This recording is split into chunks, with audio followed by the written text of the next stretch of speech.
Folks, welcome back. So a little different style video today. I just got done with the workout, had all this stuff in my mind, and I wanted to get it out. So I got the camera out, and here we are. I wanted to talk about all the parallels you can draw from fighting or combat to investing. I know it sounds crazy, but hear me out. Don't go anywhere. This is going to be good. So if you have been involved in fighting or combat sports or combat in general, you're going to know exactly what I'm saying. You're going to see the parallels. Even if you haven't, these are all very good lessons to learn and know for your investing, whether it be investing in anything. This is actually going to help you. So what I'm talking about is I'll start out with the fighting and we'll draw the parallels to the investing at the end. All right. So there's no substitute for experience. There just isn't. You have to have experience in something to truly be able to stay unemotional about it and actually make the correct decisions. And what I mean by that is, anytime you see someone who's never fought before and you throw them in the ring, what do every time? They do this, right? And then they curl up and they're so paralyzed by fear because they've never experienced it before, right? They've never taken blows. They've never got punched in the face. They've never taken, kicks to the legs or the body. They've never got taken down. They don't know. You've been in a situation where someone's on top of them trying to, wail punches at them. And when you've never been in that scenario, your emotions take over. You get paralyzed by fear and you just kind of get into this habit of just trying to cover up and hopefully you survive. But the exact opposite happens when someone has experience. The same thing can be said like a bar fight, right? You've seen bar fights, you've seen fights on, YouTube or TikTok or elsewhere where, the guys, they get so amped up, right? They tense up and they're so mad and angry and they're yelling and they just start wailing these big haymaker blows, right? Or they tackle them to the ground and they just try to wail these haymakers and usually they tire out in about 15 or 30 seconds and they're done, right? They've exhausted themselves, they had adrenaline dumps, everything's over, and then if that person did survive all that onslaught, usually they're going to take over that fight and win it. And the point to all this is the experience and keeping your emotions at bay is really the most important part to any fight. Obviously, you need to know your basics. You need to train, you need to be in shape. But even if someone has trained longer and they're more well-trained, they're in better shape, better condition, they know more than you, they're a better fighter. They can still be beat when their emotions take over, when they don't have the experience. You can go watch someone in a gym punch a bag, and they might look like the greatest fighter in the world. And then you can see them go to the mat and roll and do jiu-jitsu or wrestling, and they might look like, just all world, the best fighter ever. But then as soon as you put them in a live situation, right? It seems like all that knowledge and all that great fighting goes out the window. They don't throw the punches that you saw them throw on the bag, right? They can't, get the moves off you saw them, do just yesterday on the mat in jiu-jitsu or wrestling. And it kind of goes to that saying, everyone's got a plan until they get punched in the face. And there's a lot of truth to that. Before you go through all the training and you get punched in the face so many times by so many different people, and you learn how to deal with it. Before you get kicked every which way in every part of your leg and body. Before you get taken down every which way and you've been with people that are smaller than you, bigger than you, stronger than you. And you've had to survive and find ways out of all those different scenarios. You just don't know how you would handle yourself. And usually you handle yourself poorly. However, there's a flip side to that. When you have been through all the blood, the sweat, and the tears, right? When you have fought against people who are, 6'5", who, maybe outweigh you by 50 pounds, or even smaller guys than you, who, you outweigh by 40 pounds, but they're so lightning fast and quick, and, they can punch you 100 times before you get one punch up because they're so fast. And you went to the ground and you've been with people who are worse than you, better than you, bigger than you, smaller than you, stronger than you, not as strong as you, and you kind of put in that 10,000 hours or whatever, those hundreds or thousands of rolls and sparring sessions. Until you do that, you just don't have the confidence, you don't have the experience, and you can't keep your emotions at bay.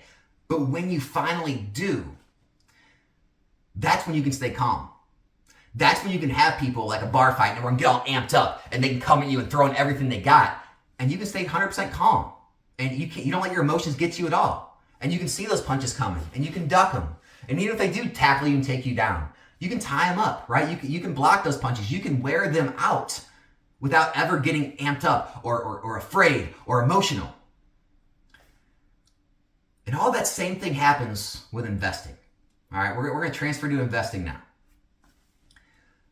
When you've never invested before and you are putting your money that you worked for and you saved in your bank account risk-free, and you're putting it in a situation where there's risk, it immediately stimulates that pain sensor in your brain, that emotional state of, I could lose money.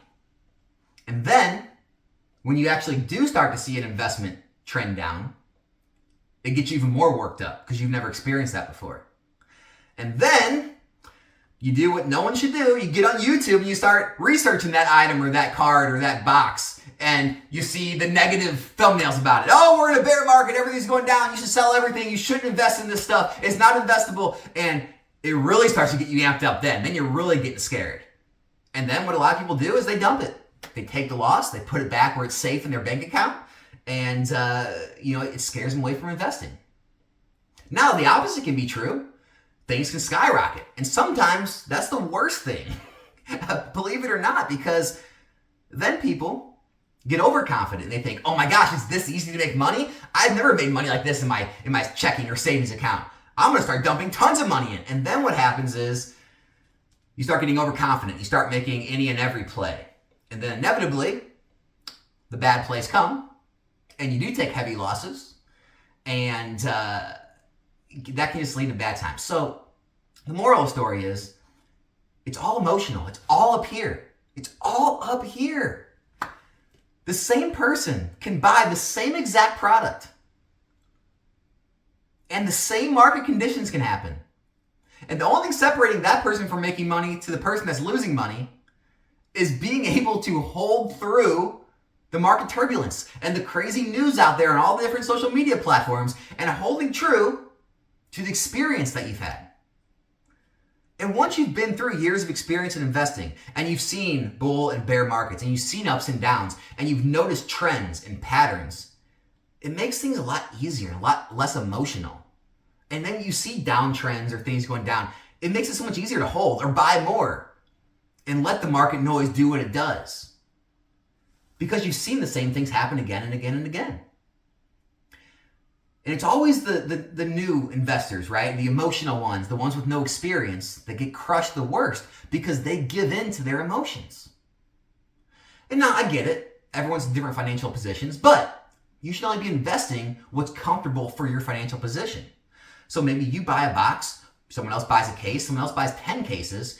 It's all relative to your own financial stability. However, it's the same emotions, right? Because, someone worth $1 million invests 100 grand, or someone worth $10,000 invests, what would that be? Invest 10 grand? Someone worth $10,000 invests $1,000. That's the same ratio, right? Anyway, it's all relative, right? It's the same portion of your net worth. It's the same, pain sensor, same emotions. But the reason that person can invest more and they have more is because they don't get emotional about it, right? They've already been punched in the face 1,000 times, right? They've already been through all the different ups and downs of the markets. They've been down, thousands of dollars. They've been up thousands of dollars. They didn't panic sell, right? They didn't, have to get those profits immediately before something else downturns and another, big, massive, negative event happens. And I just see the same thing with investing and fighting. I mean, literally every time, I'll see people look amazing punching, hitting the pads and hitting the bag. And I'll see them amazing working jujitsu in practice and drilling. But then as soon as the live happens, as soon as a live sparring or a live roll happens, they shut down. And you don't see any of that greatness they have because they still have the experience, because they get emotional. And so that's really the message that comes out of this video. Make sure you keep your emotions out of this. Make sure you trust the data, the history of the movement of whatever you're investing in.